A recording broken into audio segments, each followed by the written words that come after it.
Not present. माननीय Shrimati Priyanka Chaturvedi ji, please. Thank you so much deputy chairman sir. Sir, वित्त मंत्री का लगातार ये 8वां बजट है, उन्होंने पेश किया है, मैं उनको बधाई देना चाहूँगी।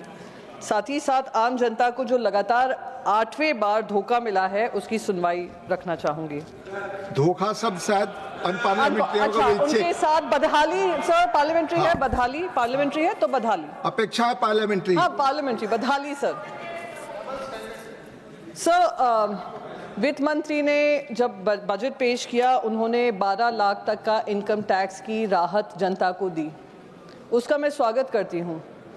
पर ये जो 11 साल बाद मिडिल क्लास मध्यम वर्गीय लोगों की सुनवाई हुई है, जो हर बार उम्मीद से वित्त मंत्री की तरफ, बजट की तरफ देखते थे, पहला बजट हुआ, दूसरा बजट हुआ, तीसरे बजट से निर्मला सीतारमण जी ने कमान संभाली, पर उनकी सुनवाई कोई नहीं कर रहा था। ये जनता वही मध्यम वर्गीय का 240 का आंकड़ा जो है, उन्होंने उनको मजबूर कर दिया कि 12 लाख की राहत उनको मिले। तो मैं उसका स्वागत करना चाहती हूँ कि 240 पे आए तो शायद मध्यम वर्गीय लोगों की सुनवाई भी हुई, क्योंकि वो मध्यम वर्गीय लोग वो हैं जिन्होंने देखा 2,09,000 करोड़ लोगों का कॉर्पोरेट लोन वेव ऑफ कर रहे थे, राइट ऑफ कर रहे थे, राइट ऑफ। उन्होंने देखा 2024 में 1,70,000 crore corporate tax corporate loan waiver write off हो रहे थे, और वो फिर भी उम्मीद लगाए बैठे थे कि जनता, जो केंद्र सरकार है, उनको थोड़ी इनकम टैक्स की छूट देगी। फिर उन्होंने देखा हाई नेटवर्थ इंडिविजुअल्स देश छोड़कर बाहर जा रहे हैं, फिर भी वही मध्यम वर्गीय लोग हैं जो उम्मीद की आस लगाए बैठे, तो आज उनकी सुनवाई हुई है, मैं उसका स्वागत करती हूँ। सर, मैं महाराष्ट्र से आती हूँ। महाराष्ट्र में जो हम हर 100 रुपये का योगदान केंद्र में डालते हैं, हमें सिर्फ 7 रुपये वापस मिलता है। मुझे उसका कोई दिक्कत नहीं है, पूरा देश प्रगति करे और महाराष्ट्र के जो टैक्स कलेक्शन होता है, डायरेक्ट टैक्स कलेक्शन होता है, उससे पूरे देशवासियों को फायदा मिले, विकास हो, प्रगति हो, उससे हमें कोई हर्ज नहीं है।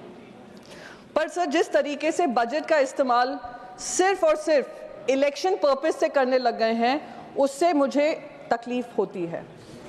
सर, मैं महाराष्ट्र से आती हूँ। मुझे बिहार को जो भी अनाउंसमेंट्स हुए हैं, खुद संजय यादव जी ने कहा, जो भी अनाउंसमेंट हुए हैं, कोई भी धरातल पे तब्दीली नहीं होती है। हर साल बजट पे अनाउंसमेंट होता है।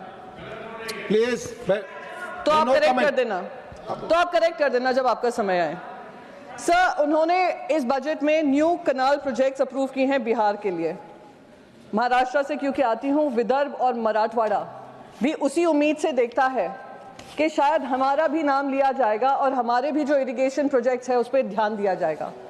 2022 में ऑफिशियल्स के आंकड़े थे कि करीब 43,500 करोड़ का इरिगेशन सपोर्ट चाहिए, करीब 100 प्रोजेक्ट्स कंप्लीट करने के लिए, क्योंकि इलेक्शन का साल था पिछला साल।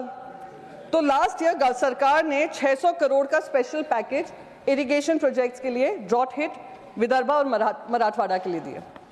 पर सर, उसमें इस्तेमाल कितना हुआ?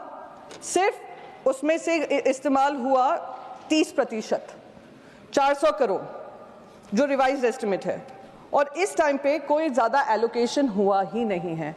ये महाराष्ट्र के साथ इस तरीके का बार बार भेदभाव होता है। क्या महाराष्ट्र के किसान देश के किसान नहीं हैं?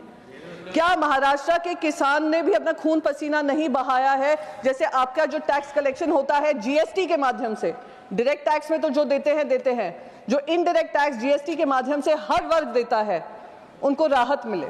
सर, एक और आंकड़ा पेश करना चाहूंगी। नागपुर का नाग रिवर है, जिसमें पोल्यूशन अबेटमेंट के लिए एक प्रोजेक्ट के लिए 500 करोड़ का बजट एस्टिमेट 2024 में किया गया फाइनेंशियल ईयर, और उसमें प्रोसीजरल डिलेज की वजह से सिर्फ 6 करोड़ अलॉट हुए और इस्तेमाल हुए। और अब जो नया बजट आया है उसमें सिर्फ और सिर्फ 300 करोड़ उनको दिया गया है। सर, मखाना बोर्ड की बात हुई, इंस्टीट्यूशनल एड्स की बात हुई, फूड टेक्नोलॉजी इंस्टीट्यूट की बात हुई, increasing seats in IIT Patna की बात हुई, national institute of industrial engineering Mumbai को आईआईएम बना दिया है, पर उसके लिए बजट का कोई आवंटन नहीं किया गया है। क्या महाराष्ट्र सिर्फ एक राज्य हो गया है जहां से पैसा लिया जाएगा, पर वहां पर पैसा किसी तरीके से इक्विटेबल मैनर में वापस नहीं किया जाएगा? हमारे जब वित्त मंत्री अजीत पवार जी होते थे, जब हम महाविकास आघाड़ी में थे, वो बार बार जीएसटी काउंसिल में जो महाराष्ट्र का जीएसटी रेवेन्यू आना था वो नहीं दिया जा रहा था, उसके बारे में आवाज उठाते थे, पर कहीं ना कहीं वो भी अब शांत हो गए हैं क्योंकि अब वो वहां से वित्त मंत्री बन गए हैं। सर, लाड़की बहन योजना की बात मैंने पहले भी कही थी कि इलेक्शन से सर लास्ट मिनट, एक ही मिनट और लूंगी, then I will wrap up sir. एक ही minute sir, 1 minute, I will conclude sir. Ladki Bahin Yojana में भी 60 लाख महिलाओं को उससे अब वंचित किया जा रहा है। साथ ही साथ जो स्कीम्स अनाउंस की थी उनको भी खत्म करने का काम किया जा रहा है। तो ये देश के साथ, महाराष्ट्र के साथ नाइंसाफी है सर। इन्हीं शब्दों के साथ मैं अपनी बात को खत्म करती हूँ।